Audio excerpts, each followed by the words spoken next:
अस्सलामुअलैकुम। मैं प्रोफेटोपैथिक हकीम मुजफ्फर हुसैन अजमल आपसे मुखातिब हूँ। मतलब अल्लाह ने जो इंसान को बनाया था, इंसान एक मशीन है, सबसे दुनिया का पेचीदा से पेचीदा तरीन मशीन है। तो वो कैसे चलेगा उसके लिए अल्लाह ताला ने एक निज़ाम भी बनाया, जिसको जैसे नमाज जो हम लोगों को फ़र्ज़ किया गया, तो समझिए कि हमारी जिस्मानी ज़रूरत के एतबार से है, रूहानी और जिस्मानी दोनों ज़रूरत को अल्लाह ने सामने रखा। तो उसी पर आज एक बैग सोच रहे थे, जहन में एक बात आई जो अपना प्रैक्टिकल अपना तजुर्बा भी आप लोगों से शेयर करें। उसमें एक सबसे बेहतरीन चीज़, जैसे रुकू को अगर तरीके से कर लिया जाए, नमाज के रुकू को, तो समझिए कि दिमाग का टेंशन आपका उसी वक्त 50% से ज़्यादा ख़त्म हो जाएगा। जैसे रुकू एकदम 90 डिग्री वाला होना चाहिए, पैर एकदम सीधा, कमर एकदम उससे 90 डिग्री में।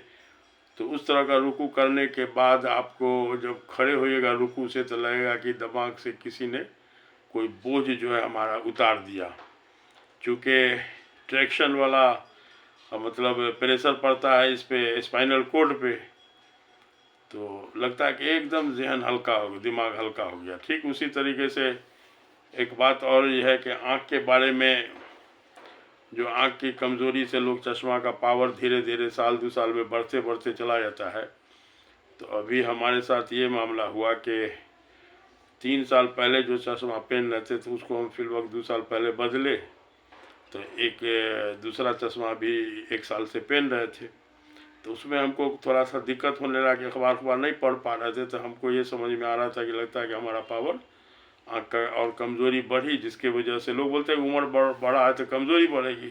तो हम सोच रहे थे कि लगता है कि अब इस चश्मा के भी पावर को बढ़वाना पड़ेगा।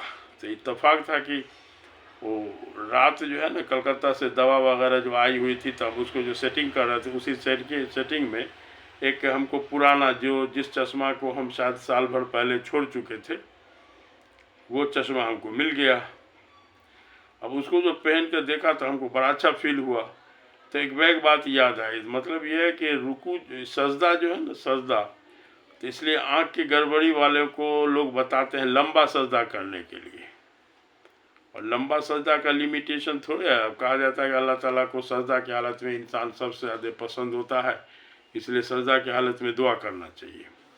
तो लंबा सजदा जो है करने से होता ये है कि अब ब्लड सर्कुलेशन जो है वो दिमाग के तरफ, आँख के तरफ जो बढ़ता है ना, तो जाहिर सी बात है कि पूरा खुराक तो पूरे जिस्म को ब्लड के ज़रिए मिलता है। तो बहुत सारी कमी कमज़ोरी जो आँख की होती है वो धीरे धीरे दूर होने लगती है। तो इधर हम कुछ दिनों से लंबा सजदा का एहतमाम कर रहे थे। न तो पहले तो मुरकट्टी वाला सजदा होता था, 3 बार पढ़ा सुभान रब्बियल आला, सुभान रब्बियल आला, सुभान रब्बियल आला। लेकिन इधर कुछ दिनों से हम लंबा सजदा जो कर रहे हैं, तो अल्हम्दुलिल्लाह उसका असर ये हुआ कि 1 साल,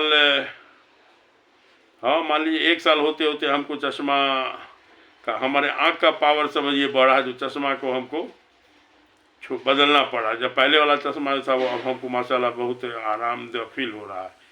तो इसमें लंबा सजदा बताते हैं नमाज की हालत में पढ़िए, बड़ी अच्छी बात है। समस्तीपुर में एक कलेक्टर साहब थे हमारे यहाँ, वसीमुद्दीन अंजुम करके, जो अब रिटायर हो गए हैं। रिटायर होने के बाद इत्तेफाक हुआ कि अखबार में हमारा आर्टिकल जो पढ़ते हैं, तो अभी से 2-3-4 महीना पहले उन्होंने हमको फ़ोन किया कि तो आर्टिकल बड़ा अच्छा लगा हमको। तो हमने उसमें किताब बताया कि हमारी किताब भी है। तो बोले किताब हमको कैसे मिलेगा। तो हम नाम जो उनका वसीमुद्दीन जो बताया ना, तो हम कहा कि सर तो आप क्या हैं। तो कहे कि हम IAS ये हैं, रिटायर्ड हैं। हम कहा कि लगता है कि आप हमारे समस्तीपुर में थे। तो बोले कि हाँ हाँ हम समस्तीपुर में आपके थे, डिस्ट्रिक्ट मजिस्ट्रेट थे। तो असल हमारे करीम बाबू एक रिश्तेदार थे, उनके वाइफ के इंतकाल के दिन जनाजा में ऐशा के गालिबन बाद या मगरिब बाद जनाजा हुआ था। तो हमको याद है कि मस्जिद में नमाज़ पढ़ने जो गए थे, ऐशा की नमाज, वसीमुद्दीन अंजुम साहब हमारे बगल में थे।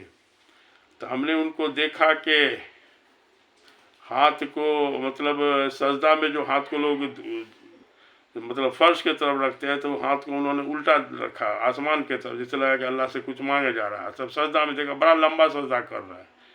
तब हमको याद आया कि अरे बाबा ये सजदा तो बड़ा फ़ायदेमंद होता है, इसको तो औलिया अल्लाह लोग बोलते हैं कि अल्लाह से दुआ मांगने का ये सबसे करीब वाला वक्त होता है, इसमें अल्लाह से खूब दुआ मांगा जाए।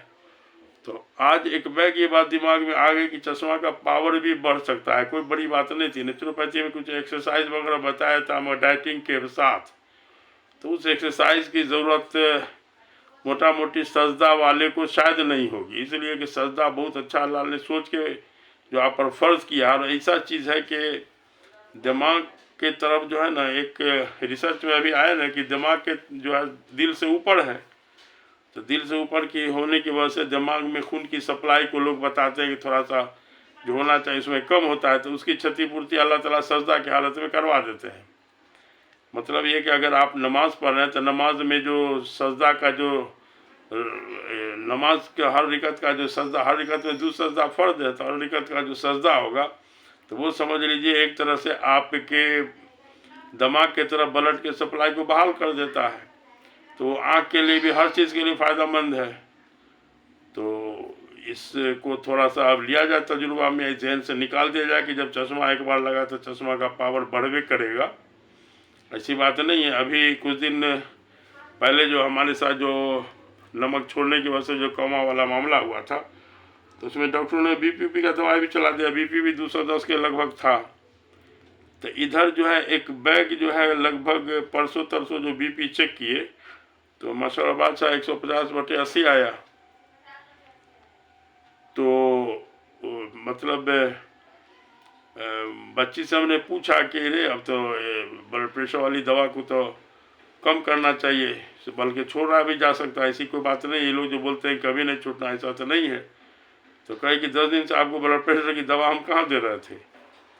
तो मसला ये है कि आप लाइफ स्टाइल को मेंटेन कीजिए तरीके से, तो ब्लड प्रेशर की दवा जो ज़िंदगी भर खाने की बात होती है एलोपैथ में, ये सरासर गलत है। लाइफ स्टाइल में आपको सबसे पहले अपना ये करना होगा कि रात के खाने को हर हाल में मगरिब इशा के दरमियान में खा लेना होगा। तो इधर हम ज़्यादातर करते हैं कि रात का खाना जो है ना देखते हैं देर होता है ना, तो मगरिब के बाद दूध में थोड़ा सा हल्दी डाल के पी जाते हैं। और दिन में खाना जो है ज़ोहर के वक्त खाए एक टाइम, सवेर में फल उल दिस दैट कुछ मिल गया। तो मसला है कि लाइफ स्टाइल को सही करके, ये जो बहुत बड़ा गलतफहमी है इसका एलोपैथ का कि अगर ब्लड प्रेशर की दवा शुरू हुई तो ज़िंदगी भर चालू रहेगा, ऐसी कोई बात नहीं है। तो थोड़ा है कि इस सब चीज़ को कुछ अपने, ये सब हमने सीखा था नेचुरोपैथी में। लेकिन मामला यह है कि हुज़ूर सल्लल्लाहु अलैहि वसल्लम की हदीस जो तिब्बे नबी जो है ना, अगर नेचुरोपैथी के आप डीप में जाइएगा तो लगेगा कि तिब्बे नबी से निकाला हुआ है। तो नेचुरोपैथी का तजुर्बा तो मतलब उसका ट्रेनिंग लेने के लिए 1982 में हम गए थे गोरखपुर के तो बहुत बड़ा हॉस्पिटल में। तो अल्हम्दुलिल्लाह उससे पहले भी नेचुरोपैथी की ट्रेनिंग हमको जो है वो अब्बा के ज़रिए मिलती थी। बुखार लगता था तो अब्बा संतरा खिलवाते थे समस्तीपुर से मंगवा के। और नेचुरोपैथी का सबसे पहले हमने बड़े भाई से सुनते थे। बड़े भाई ही एक कोई नेचुरोपैथी के हॉस्पिटल से एक मैगज़ीन निकलता, उस मैगज़ीन को मंगवा के पढ़ते थे, वो हिंदी में होती थी। तो वो मैगज़ीन हमको भी मिला, तो उसी ज़रिए से हम भी जाने। तो बड़े भैया को हम अक्सर हाँ बोला करते कि भैया आपसे हमने नेचुरोपैथी का शुरुआत सीखा था, और आप जो है वो इसी नेचुरोपैथी का तिब्बे नबी का तरीका बता के लोगों से अल्हम्दुलिल्लाह हम पैसा कमाते हैं। और आप जो है वो कभी धोखा से अगर पालक का साग का अर्क निकालना है, अगर थोड़ा सा ज़्यादा पानी पड़ गया तो उसी को 3 दिन पीते रहते हैं, और आपके बॉडी में एक छेदाम कहीं पर चर्बी फाजिल नहीं है, 1 ग्राम भी नहीं। और आप उसके लिए जो है ले एक्सरसाइज दे एक्सरसाइज, और फलहार वगैरह तो ठीक है फलहार खाइए, लेकिन प्रोटीन तो बॉडी की ज़रूरत है ना। और उस प्रोटीन में गोश्त मछली दूध दही ये सब बहुत ज़रूरी चीज़ है। तो अब यह है कि बहरहाल खैर, तो ये नमाज वाली बात जो सजदा वाली बात आई ना, चश्मा की वजह से आया, तो जहन में हंट किया कि एक वीडियो इस पर बनाया जाए, आप लोग को बताया जाए। तो माने ये कि चश्मा का पावर, इसलिए हमारी आदत शुरू से रही है कि चश्मा हम लगा रहे हैं शायद आज से मतलब 20 साल हो गया होगा, मतलब 40-42 साल तक हमको चश्मा की ज़रूरत नहीं पड़ी थी। किताब लिखने के चक्कर में जो हज़ारों पेज लिखना पड़ा, तो उसके वजह से जो है। और दूसरे ये जो ट्यूबलाइट होता है ना, ट्यूबलाइट या ये CFSL वाला बॉल सब जो है, तो ये सब बॉल जो है वो बिजली के खपत को कम करके आपका पॉकेट ज़रूर बचाता है, लेकिन ये आपके आँख पर जुल्म ढाता है, ये समझ लीजिए। या आप आँख की रोशनी को बर्बाद करता है, मतलब तो इसीलिए एक तरफ फ़ायदा है थोड़ा सा, तो उससे ज़्यादा नुकसान है। तो हमारी आदत है कि जब से हम चश्मा लगाना शुरू की ना, चश्मा का पावर धीरे धीरे 2 साल पर मान लिया बदलना पड़ा, तो उस चश्मा को हमने हटाया नहीं, फेंका नहीं, बड़ा प्रिजर्व करके बड़ा हिफाजत से रखते हैं। इसलिए हमको यकीन था कि इंशाल्लाह थोड़ा सा जब नेचर पर आवेंगे ना, तो इंशाल्लाह ये फिर धीरे धीरे इस सीढ़ी पर आते आते इसकी हमको ज़रूरत एक दिन ऐसा भी होगा कि नहीं भी पड़ सकता है। तो अल्हम्दुलिल्लाह अभी साबित हो गया, ये जो पुराना चश्मा अगले साल वाला जो मिल गया, तो अल्हम्दुलिल्लाह ये जो अभी हम पहने वहाँ माशाल्लाह फिट है, बहुत आरामदायक लग रहा है, अखबार समय पढ़ने में ठीक है। तो अब है कि आँख की रोशनी के बारे में अब हदीस की बात अगर आते हैं, तो हदीस का मफहूम है कि 3 चीज़ जो है वो आँख की रोशनी को बढ़ाती है। नंबर 1 जो है सब्ज़ादार को देखना, हरियाली को देखना। दूसरा जारी पानी को देखना, कहीं पर नदी नाला बह रहा है, कोई झरना बह रहा है, तो उस पानी को देखने से भी आँख की रोशनी बढ़ेगी। तीसरा जो है अपने महबूब की तरफ देखना। महबूब माने आपकी जो प्यारी चीज़ है, प्यारी चीज़ चाहे कोई औलाद हो सकता है, बीवी हो सकती है, बेटा बेटी हो सकता है, कोई जानवर हो सकता है, तो अपने महबूब की तरफ देखना। तो ये 3 चीज़ जो है ना आदमी के आँख की रोशनी को में इजाफा करता है। और एक तो आँख की रोशनी को कम करने वाला भी एक आइटम है जो थोड़ा सा हया के ख़िलाफ़ है, लेकिन बोलना पड़ेगा। मसला ये है कि अब ज़िंदगी में हस्बैंड वाइफ वाली ज़िंदगी में बताया जाता है कि सोबत के वक्त जो है वो मतलब शर्मगाह को जिसको देखना आपके लिए हलाल है, लेकिन सोबत के वक्त नहीं देखना चाहिए। उससे होता है कि मनी ज़्यादा अखराज होगा, जिसकी वजह से कमज़ोरी भी होगी और आँख सबसे पहले कमज़ोर होने लगेगा। उसके बारे में हदीस का मफहूम किसी किताब में देखा था कि उस वक्त देखने से हो सकता है कि बच्चा पैदा होने वाला होगा वो अंधा हो सकता है। तो बहरहाल ये सब हदीस की चीज़ है जिसमें कहीं ना कहीं बारीकी है, तो थोड़ा सा इस पर ध्यान देते हुए आगे बढ़िए, ज़िंदगी गुजारिए। इंशाल्लाह उम्मीद है कि आँख वाला अभी आर्टिकल हमने लिखा नहीं है, किताब के लिए लिखने का इरादा है, किताब में जोड़ेंगे इंशाल्लाह। अभी दूसरा एडिशन आएगा उसमें आँख वाला और चमड़ा वाला 2 चीज़ जोड़ेंगे। तो आँख के लिए ये समझिए कि जानवर को कहाँ कभी चश्मा लगते देखा है आपने? कहीं देखा? कभी नहीं देखा होगा। तो मसला ये है कि वो नेचुरल ज़िंदगी बिता रहा था, काहे को उसको दिक्कत होगा। और हम लोग के साथ तो बनावटी ज़िंदगी है। और अभी सबसे ज़्यादा ख़तरनाक मामला वो ट्यूबलाइट वगैरह से ज़्यादा मोबाइल जो है ना, वो आँख के लिए जहर है, ख़ास के बच्चा के आँख के लिए। अब छोटा छोटा बच्चा को आजकल अब आँख में देखिए चश्मा लगा हुआ अज़ा हो रही है। जैसे आँख के लिए समझिए कि ये जो मोबाइल है इसकी रोशनी बच्चा सबके आँख के लिए ही नहीं, सबके लिए बहुत नुकसानदेह है। तो अब यह है कि एक इसके लिए मिसाल के तौर पर हम समझाने के लिए एक बात जहन में हमारे आती है कि किसी भी प्राइवेट स्कूल के में छुट्टी के वक्त में आप जाके खड़े हो जाइए। प्राइवेट स्कूल में इसलिए कि वहाँ पर जो भी पढ़ रहा है, खुशहाल घर का लड़का पढ़ रहा है, अच्छा खासा डोनेशन देने के बाद और अच्छा खासा मंथली फीस देने के बाद पढ़ता है। गरीब का बच्चा के वहाँ जाने का सवाल ही नहीं है। और छुट्टी के वक्त में आप खड़े रहिएगा, सब बच्चा जब निकलता है तो आपको हमारा यकीन है कि 40% बच्चा की आंख में, छोटा छोटा मासूम की आंख में चश्मा मिलेगा आपको, पावर वाला। तो ऐसा तो नहीं है कि उसको खाने की कमी है, माँ बाप गरीब है, नहीं पूरा हो रहा है, बल्कि खाने पीने का स्टाइल गलत है। अब उसको फल फूल मिलना चाहिए तरीके से, दूध मिलना चाहिए तो चीनी वाला दूध मिल रहा है जो कैल्शियम का दुश्मन है, बहुत सारी बात है। अब एक हमारा अपना हमारे भांजी का एक लड़का था जो अभी न छोटा छोटा बच्चा के लिए चश्मा आने शुरू हो गया, हमरे भी पोता को चश्मा लगा हुआ है। तो अब यह है कि उस ज़माने में हमारा नाती जो भांजी का लड़का 10 वर्ष का था, तो उसको जो आँख में तकलीफ़ होने लगी तो डॉक्टर ने कहा कि इसको तो आँख में चश्मा की ज़रूरत है, मगर इतना छोटा बच्चा को कैसे चश्मा दें हम। मतलब उस ज़माने में ये आम नहीं था, मतलब गिरा लेगा, फोड़ पाड़ लेगा, दिस दैट ये होगा। तो उस बच्चा की आदत ये थी कि सब्ज़ी एकदम नहीं खाता था, और माँ उसकी करती थी जब नहीं खाता था तो रोटी और अंडा बना के दे देती, बच्चा बहुत खुश। तो हमने बहुत समझाया भांजी को कि इसको सब्ज़ी वब्ज़ी खिलाओगी, इसकी ज़रूरत ख़त्म हो जाएगी, इंशाल्लाह आँख ठीक हो जाएगा। तो अल्हम्दुलिल्लाह खाते पीते जब रहा तो फिर ठीक हो गया। तो मसला ये है कि खान पान को सही करना बहुत ज़रूरत है। और मतलब स्कूल का मिसाल जो दिया हमने, तो अब यह है कि मतलब गरीब को मान लिया न्यूट्रिशन नहीं मिलेगा, लेकिन अमीर के बच्चा को तो हर तरह का सब कुछ मिलना चाहिए, फल सब्जी गोश्त मछली अंडा दीजर। तरीका गलत है, तो उस तरीका के हिसाब से। दूसरे ये है कि अब पैसा बचाने के लिए बल्कि बच्चा लोग का स्टडी रूम में कम से कम वो बॉल होना चाहिए, पुराने ज़माने वाला बॉल, जिसमें सुनते हैं कि बिजली ज़्यादा लगता है। बात सही है, लेकिन वो बॉल आँख के लिए जहरीला नहीं था। ये सब तो आँख के लिए जहरीला है। और मोबाइल भी अपनी जगह पर है, ख़ासकर मोबाइल को अंधेरा में देखने से और ज़्यादा नुकसान होता है। तो इसीलिए थोड़ा सा आँख को बचाने के लिए सब ध्यान दिया जाए और अपने बच्चा सब का फिक्र अभी से किया जाए। इसलिए कि अभी किसी बच्चा को अगर पावर का चश्मा लग जाता है तो अब बढ़ने के बाद उसकी ज़िंदगी क्या होगी आप समझ सकते हैं। हमारे भैया बताते थे, इंजीनियरिंग कॉलेज भोपाल में उनका एक साथी था, उस बेचारे को इतना हेवी पावर का चश्मा लगा हुआ था कि एक बार लड़का सबसे जो उसको झंझट हो गया, मारपीट की नौबत आ गई, तो उसमें उसका चश्मा बेचारे का गिर गया। अब चश्मा गिरने के बाद उसको कुछ नजरें नहीं आ रहा था, वो हाथ को ऐसे ऐसे कर रहा है और पीटने वाला से पीट रहा है बेचारे को। तो भैया ये वाक़या बताते थे तो बड़ा हमको अफसोस भी होता था सुन के। तो मसला ये है कि उम्र ज़्यादा उम्र के वाले की वजह से किसी वजह से हो सकता है बहुत सारा डिफेक्ट भी आ सकता है। जैसे किसी किसी को जेनेटिक डिफेक्ट में माँ बाप को अगर कोई तरह का है, जैसे रंग वाला जो होता है कलर ब्लाइंडनेस, तो उस सब का असर आ जाता है बच्चा में भी। लेकिन मिला जुला के इन होल आपको हरी सब्जी जम के, दूध अल्लाह ने जो दिया, दूध दही हरी सब्जी सब खाइए जम के। और ये जो नमाज के लिए जो वज़ू बनाने का मामला है ना, तो समझिए कि 5 वक्त जो वज़ू बनाना है तो आँख को ठंडा टच जो होता है, तो ये ठंडा टच आँख के लिए बहुत फ़ायदेमंद है।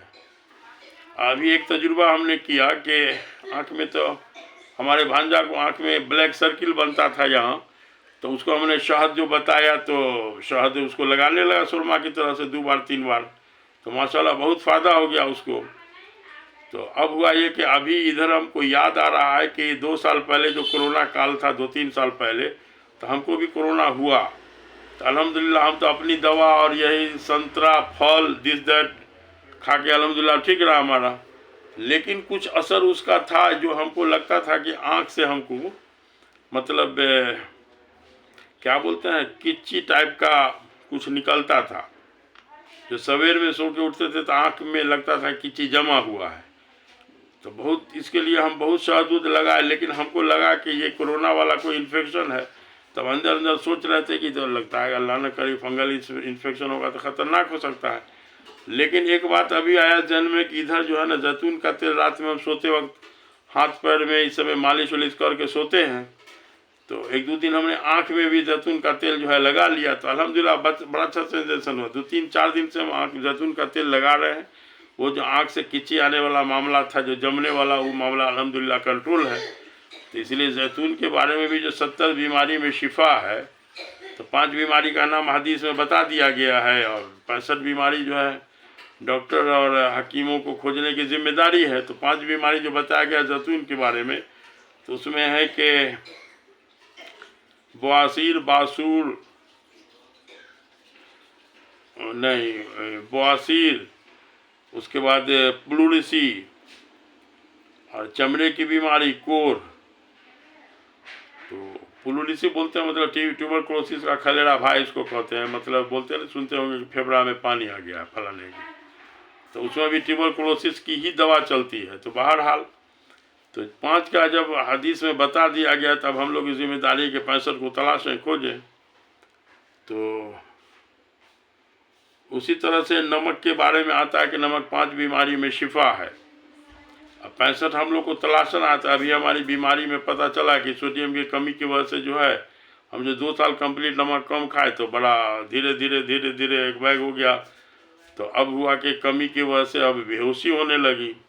तो खैर अल्लाह ने बचाया, फिर नमक वाला सलाइन, सोडियम सलाइन, ये सब चढ़ा उड़ा। तो खैर तो मसला ये है कि एतदाल के साथ ज़िंदगी गुजारा जाए, और आँख को बचाना, आँख के ऐसी नेमत कोई नेमत नहीं है। ये नेमत ऐसी चीज़ है कि चली जाने के बाद आदमी को एहसास होता है। इसके बारे में गाना बहुत दिन पहले सुने थे, कोई पता नहीं फिल्म में क्या सीन होगा, लेकिन है ना कि तेरे नैनों के मैं दीप जलाऊंगा, अपनी आँखों से दुनिया दिखलाऊंगा। वो क्या है, एक मंदिर है, उस मंदिर में एक मूर्त है, वो मूर्त कैसी होती है, तेरी सूरज जैसी होती है। बड़ा लय से ही गाना है, बड़ा अच्छा लगता है सुनने में। तो हमको लगा कोई अंधी लड़की होती है, उसी के साथ उसका जो है हीरो लवर जो है गाता है। तो बड़ा ये सब दर्दनाक गाना है। जो जिसको आंख नहीं है वो ये आंख की कदर जानेगा। तो इसीलिए थोड़ा सा आँख की भी कदर किया जाए। बल्कि अल्लाह ने जो तंदुरुस्ती दिया है तो उसको बचाने का तरीका दिया है। और हदीस के मफहूम के हिसाब से भी कि दुनिया में कोई भी अच्छा अमल या जन्नत कमाने वाला अमल होने के लिए सबसे पहले आपको तंदुरुस्त होना ज़रूरी है। चाहे आप कहीं जाके इस्लाम के ख़िलाफ़ लड़ने वालों के ख़िलाफ़ जिहाद करते हैं या कहीं कुछ भी करते हैं, तो आपको पहले तंदुरुस्ती ज़रूरी है। उस तंदुरुस्ती को बचाने के लिए इसलिए एक मौलाना तो बड़ा अच्छा बोलते हैं कि खाने खुराक को खूब टाइट रखो। खुराक में कोई कमी बेशी नहीं होना चाहिए। भले अपना ज़मीन समेत मकान न हो, किराए के मकान में रह लेगा तो क्या बिगड़ेगा आदमी को, कोई दिक्कत की बात नहीं है। इस लाइन में हमारे भैया जो है बहुत अच्छा एक उनका है। हालांकि बहुत अच्छी कमाई, अपने अभी पेंशन होगा हमने अंदाज से कम 1.5 लाख रुपया में पेंशन होगा। क्या है कि 2005 में वो इलेक्ट्रिसिटी बोर्ड में यहाँ बरौनी थर्मल पावर के GMO के रिटायर हुए। अभी माशाल्लाह 2 बेटा 2 पुतो लगभग 20 लाख रुपया महीना कमा रहा है। लेकिन वो बोले घर के बारे में एक बड़ा अच्छा उन्होंने तर्क दिया कि क्या को आदमी घर ज़मीन खरीद के घर बनावेगा, किराए के मकान में रहेगा, अगर मकान में रहते रहते उब जाएगा, ये मकान पसंद नहीं हुआ दूसरा ये छोड़ के दूसरा चला जाएगा। तो ये बड़ा अच्छा लगा हमको। ये सुनते हैं मारवाड़ी की थ्योरी भी है कि मारवाड़ी जो है वो पूंजी को घर में नहीं फंसावेगा, भले किराए के मकान में रह लेगा। तो इस तरह की बात है। तो मतलब खुराक टाइट होना चाहिए, पहले खुराक पर पूरा ध्यान दिया जाए, उसके बाद कोई चीज़ हो। और खान पान में कमी होने से जब तंदुरुस्ती चली जाती है तो जितना आपने बचाया उसका 4 5 आप खर्चा करते चले जा रहे हैं, तब भी आपको वो चीज़ हासिल नहीं होती है फिर तंदुरुस्ती। इसीलिए हम लोग अक्सर बोलते हैं कि दुकान को लेट से बंद करके जो पैसा ज़्यादा आप कमाने की फिक्र कर रहे हैं, उसके फेरी में रात का खाना आप देर से खा रहे हैं, तो ब्लड प्रेशर, डायबिटीज़ और हार्ट की बीमारी सब जो हो रही है, तो समझिए कि फिर इधर जो कुछ कमाई हुई उससे 4 कमाई फिर उधर खर्च और करने के लिए तैयार रहिए। तो थोड़ा सा ये सब चीज़ है जो प्रैक्टिकल है, कुछ ज़िंदगी में आया है। हमारी ज़िंदगी बहुत ऊंची नीच, बहुत उतार चढ़ाव हमने देखा है। तो इसीलिए थोड़ा सा चाहे कि उसका कुछ आप लोग को भी फ़ायदा हो जाए।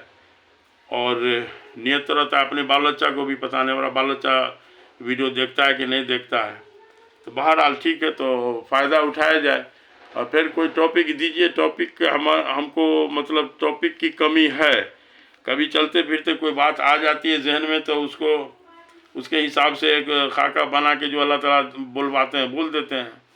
तो इसीलिए थोड़ा सा अब आप लोगों को फिक्र करना, हमारा सब्सक्राइबर बढ़वाइए और प्लस और व्यू बढ़े, सब्सक्राइबर बढ़वाइए, थोड़ा सा हमारा भी हिम्मत मिले। और प्लस आप कमेंट में हमको कुछ टॉपिक दीजिए कि इस टॉपिक पर भी हम मतलब वीडियो बना दें। हो सकता है कि बहुत सारा चीज़ जो आप जानने की कोशिश कर रहे हों न जानते हों, और अगर उस लाइन से हम जानेंगे तो उस पर हम इंशाल्लाह बताने की कोशिश करेंगे।